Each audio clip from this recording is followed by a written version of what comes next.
Are we live? All right. Good afternoon, everyone. Maybe Ray, maybe you should scoot in a little bit there, kind of sneaking in. Yes. Obviously, we're in a new room. Let's see how this turns out. Good afternoon, everyone. Happy Friday. I have a few things today. I want to apologize for last week. I actually took a day off last Friday, and then we had some folks that were a little too busy because of student orientation and other things that were going on. So we weren't able to give everyone an update last week. Um, I just got back, ran into the office here from a number 11 trolley grand opening, ribbon cutting. Actually, Luna Community College is partnering with Number 11 Trolley. A group of women have come together. They've purchased a trolley and they're going to be scheduling or have already been scheduling tours of the Las Vegas area. One of these old trolley cars is being used. Our partnership with them is not only in being a community partner, but also through our CDL program. Tracy Morales has been gracious enough to help them drive the trolley around.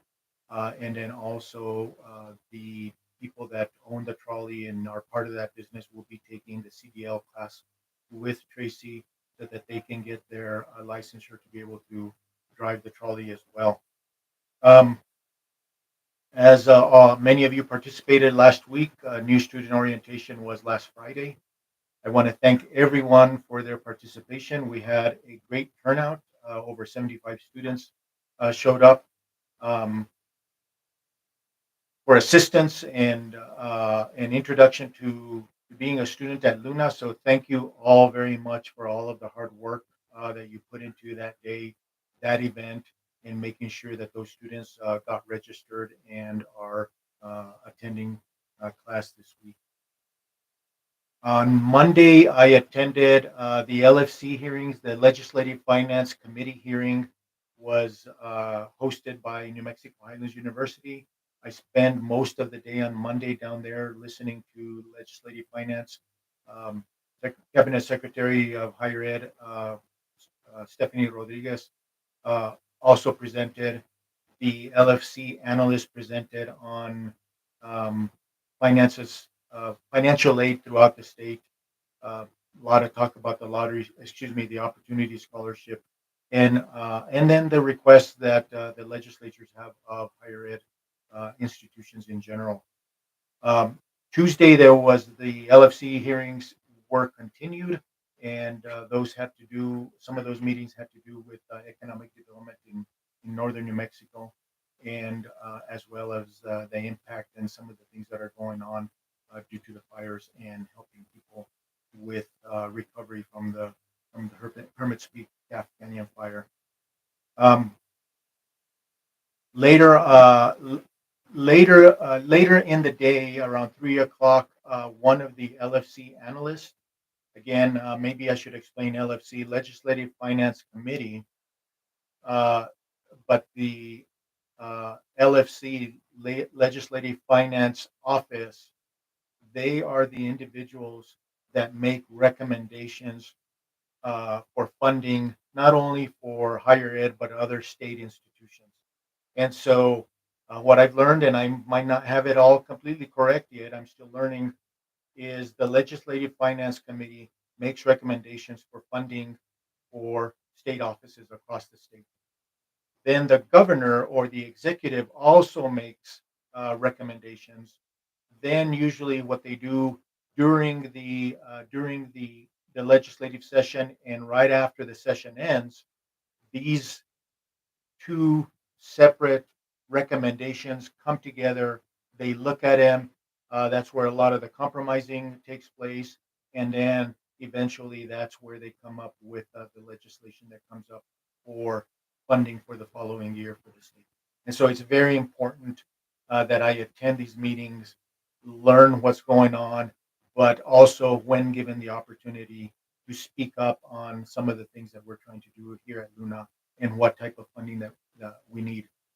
Of course, this meeting, I was not on the agenda. I did not have an opportunity to speak, but it's also important for me to be there to listen And then also, if I have an opportunity to talk to someone on the side, then I do that. So one of the analysts from Legislative Finance Office came to Luna Community College, and so therefore I took the opportunity to show him around. Connor Jorgensen is his name. Showed him around on some of our capital outlay requests. Also showed him our facilities.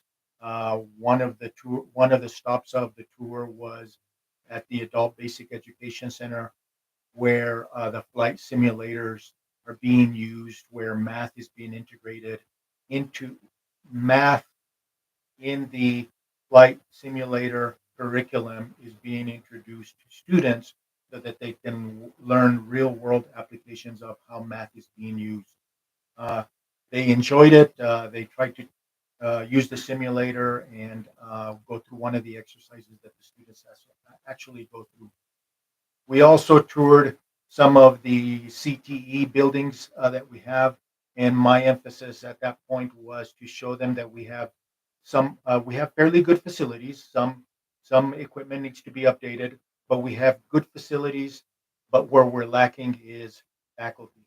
We need faculty in those areas so that we can begin to offer courses, more courses in CTE. Of course, we have welding, but Gene Martinez is overloaded. We need more faculty in welding. We need faculty in building trades and construction trades, plumbers, electricians, and construction, cabinet making, all those. So that was the emphasis there. And then again, just showing other things that we have going on campus, not only our needs but some of the good things that we're doing. Uh, Very good tour. I think that they got the message. So let's see what happens from now on.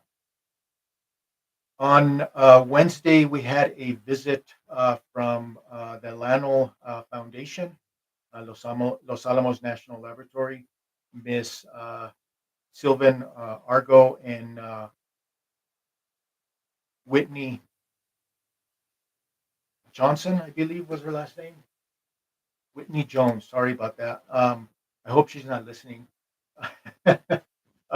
Anyway, they work in the grants office. Luna has obtained grant funding from them in the past. Some examples are the 3D printing that we have here in the technologies building, the 3D printers. We also um, received funding from them to pay for the grant writer that actually wrote the proposal that we submitted to USDA that was recently funded for the $3 million. So I talked about those successes, talked about the support that they've provided, and thanked them for that. And also gave them a tour of campus. Everyone, again, these people that had toured campus hadn't really been here before. They were very much impressed with the media arts building and the auditorium. And so that was one of the stops, as well as allied health, and showing them where the sim labs are at, showing them where the LETC shooting simulator is at, and other things that they were interested based on their questions. So, two very important meetings this week uh, from different individuals. Spend a lot of time entertaining, but as I see it, I need to learn to do that more, and I need to learn how to do that in a little bit more effective way. SBDC had their conference, I believe, yesterday, day before Yes, sir. yesterday. Yesterday, uh, great turnout. I want to thank Don and Brianna for organizing this event. Very well attended. Again, a lot of people that had never been in the auditorium commented to me how beautiful the building is and that facility is. But not to take away from the meeting, lots of small business owners. A lot of them, maybe even most of them, were business owners that had received the mentorship that SBTC, Brianna, and Don provide, and so very good turnout. Um, Ray, why don't you tell us a little bit about the event? I forget the workforce event that happened couple of Wednesday. on Wednesday as well, Wednesday. day before. Yeah.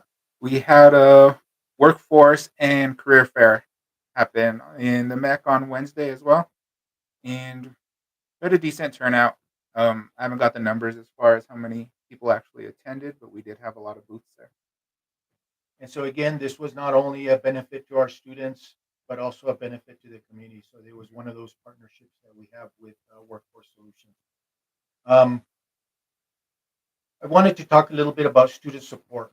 Um, as we all know, at this time of the year, we're all a little stressed about our enrollment and are our students returning? Are they going to come back? Are we going to retain them? How many new students do we have? I don't have numbers today yet, but as of a couple of days ago, we were a little over 700, I believe, head count. And so I think we're in par with where we were last year at this time, maybe a little bit lower. I'm hoping that by the time registration is closed, that we'll at least end up flat.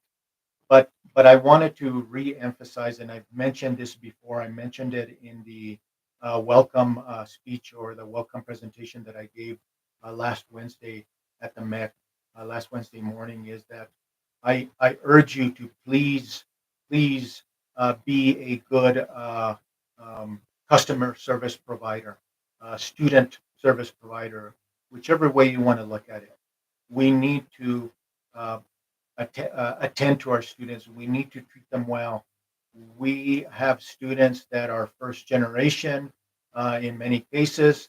Many cases, it's the first time they've been on our campus, or it's their first day of school, or they're trying to enroll here. And so we have to put ourselves in their shoes. And it's not easy to come into a new place, especially if you're a shy, timid individual to begin with. And so we need to attend to them as best as possible.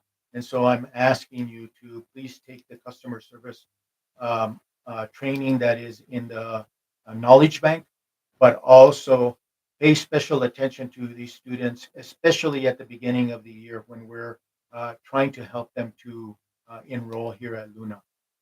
We need to answer our phones. When the phone rings and we pick it up, and it happens that they need help from a different office and you transfer to that other office, please make sure somebody answers. If that someone else at that other office doesn't answer, transfer them to someone else. And if that person doesn't answer, then transfer them to someone else until someone answers. I know that some of the offices are offices of one, but I think that if we can at least make the effort for them to talk to someone that might be able to help them more so than you can, we need to make that effort. We need to make sure that we're answering questions and we're attending to our students before they get here so that they come, so that they decide to come. And like I mentioned in the past, I know that we were a little late with the glitch that we had in Zanzibar in getting our um, schedule up and ready for registration, but even more reason for us to pay special attention to our students at this time of the year. And then throughout the semester, we need to continue to work with our students so that they're successful and we retain them and they graduate. So just want to make sure that I ask all of you to please answer your phones. If you see students wandering around in the hallway. Don't wait till they ask you. You ask them if you can help. Please work with them as much as possible. On September 5th, I've mentioned this before. On September 5th, Dr. Norma Guzman Duran will become the new VP of Instruction and Student Services.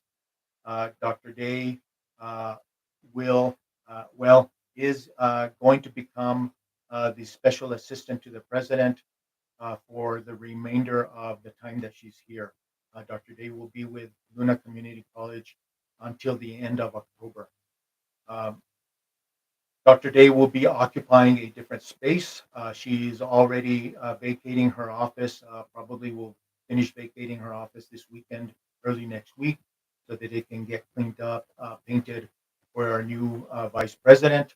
And we need to make sure that those of you that will be reporting to Dr. Guzman Duran, that you report to Dr. Guzman Duran, because Dr. Day will no longer be your supervisor.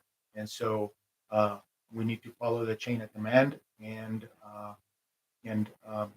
give Dr. Guzman Duran a good welcome. So that's happening already. Um, some of you might be wondering what Dr. Day will be doing. She is still leading HLC.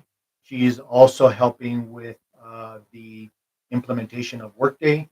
She has been all along participating in the student information system side of things with Workday. And there's a few other things that I have listed for her to do. One of those is uh, to continue to work on the Wildfire Resiliency Training Center. We're trying to stand up that center right now. We have job announcements out there for individuals to work that project, to work that program. But until then, Dr. Day will be, she's still the PI on that grant, and she will continue to work on that. And then there will be some other things that she will be working on, and probably things that we haven't thought of that probably will come up between now and then. And I will ask her to work on it. On September 11th, um, staff members from Workday will be coming to campus. Greg is very busy. The IT department, Greg and the IT department are very busy right now, um, getting two locations ready for this visit. And the purpose of the visit is so that the Workday consultants can work closely with our staff that are working on the ERP implementation of Workday, essentially the finance office, business office, HR, and IT, payroll, including payroll, will be working closely with the staff that are coming from Workday to uh, uh, help us do what we need to do so that we can stay on schedule and go live in December, at the end of December. And so throughout that week, the those staff are going to be very limited in terms of being able to do work for the institution. And so I want you to know right now that it's not that anyone is ignoring your requests and things that you may need from the finance business office procurement area. It's that they will be very busy throughout the week working on the Workday implementation. If there are things that you need done, you need to order or something, I'm not asking you to rush everything through now, but I want you to think about that at that time. They will be busy doing something else. So don't wait till the last minute if there's something that you need to order, if you need to put an RP in. Um, HLC update, I don't have much more of an update than what was provided during the um, during the welcome address that I gave and that Dr. Day gave in terms of the HLC update. Dr. Day is working on some scenarios that she'll be putting together so that we can participate. So please make sure that you participate if you are invited and for the scenarios. The meals and snacks are now available in the cafeteria. I actually gave a tour this morning to a couple of individuals from one of the film companies that's working in the area. They want to rent out our commercial kitchen to prepare meals for the staff that are working on the sets wherever they're working out in the community filming. And so I noticed that there's a lot of food out there for the students. So please make sure that the students are aware that there's food at the cafeteria available to them.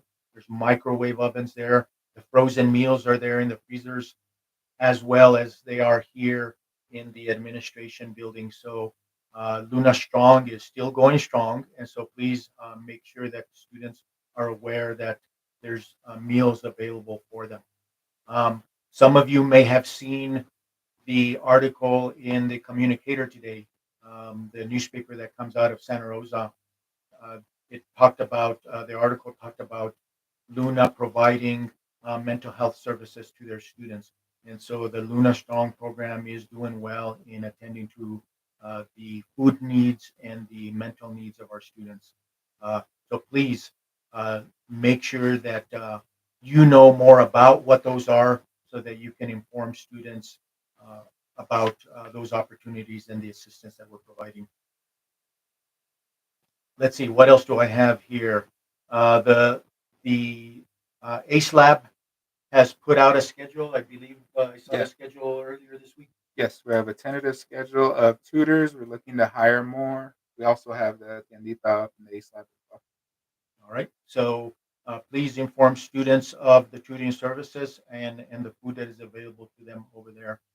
Um, I talked to Gail at the financial aid office earlier today, and if you have need for a student, please make sure for a work study student, please make sure you put in your request. I believe that if the email hasn't come out yet, I believe that an email will be coming out of the financial aid office asking you to put those requests in. I know that it has come out already, but we have funding, we have enough funding to support more students. And so, if you need more than what you've already requested, please um, amend your request and ask for more. And again, I say this with a caveat: it doesn't mean that the students are going to actually participate in work study, but the more openings that we have available, the more choices that we can provide to students, and hopefully, we have more students working on campus this semester.